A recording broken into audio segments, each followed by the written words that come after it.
देखना है कि 1 2 3 4 कॉलम भरे हुए हैं। चार उसमें ऑलरेडी भरे हुए हैं। ऑलरेडी भरे हुए। ठीक है।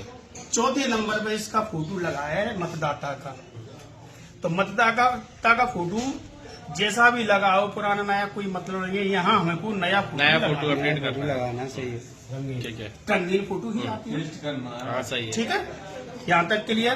किसका लगाना है नया फोटो? मतदाता का। मतदाता का। अब यहाँ तक आ जाइए सर, यहाँ तक आ रहे हैं अपन। तो इसमें 3 हिस्से हैं। एक हिस्सा सर ये है, एक हिस्सा ये है और एक हिस्सा ये है।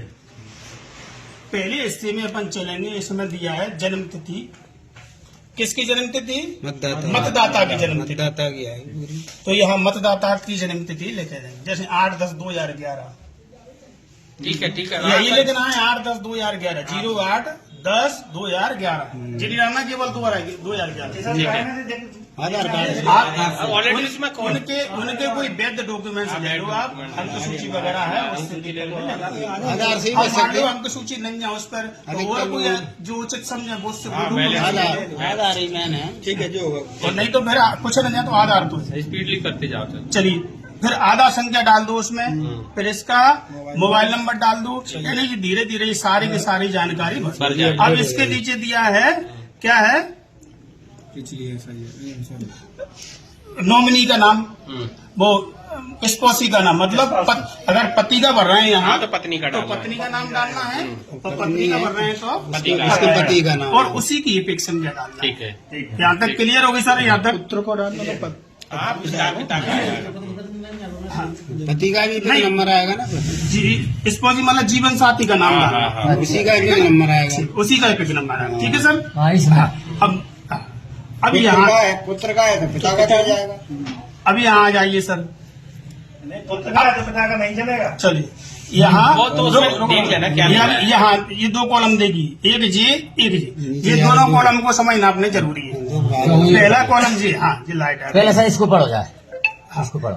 पिछले SIR, पिछले माने 2003, ये दोनों 2003 से भरेंगे। ठीक है। पिछले SIR की मतदाता सूची की मतदाता का विवरण। अब यहाँ दिया है निर्वाचक का नाम। अब अगर 2003 में इसका नाम था तो 2003 की सूची में अगर मतदाता का नाम था तो उस निर्वाचक का नहीं, यहाँ नाम है, नाम डालना है। नाम ओनली कुछ नहीं हो रहा है।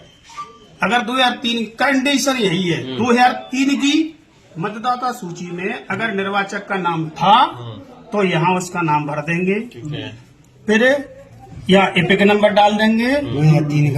फिर यहाँ रिश्तेदार का नाम। रिश्तेदार का मतलब जैसे मान लो मैं अपना नाम भर रहा हूँ तो मैं अब मेरी पिताजी का नाम यहाँ। ठीक है सर। मम्मी का क्या डालेंगे? पिताजी नहीं है, चाहे नहीं, नाम तो चलता है। फिर रिश्ता, क्या रिश्ता है? पुत्र का। ठीक है सर। जिला भर दो और राज्य का नाम भर दो। ठीक है।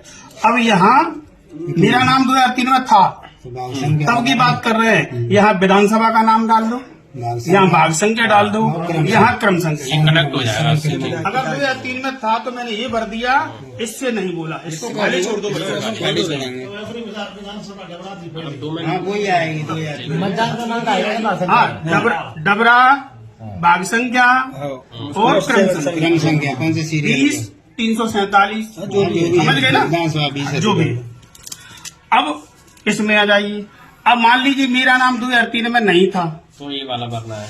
मेरा नाम नहीं था तो फिर इसको नहीं बनना है, इसको बनना है। तो मेरा नहीं था तो मेरे परिवार में किसी का तो था। मान लो मेरे पिताजी का था तो मैं यहाँ नाम में भर दूंगा मेरे पिताजी का नाम। ठीक है।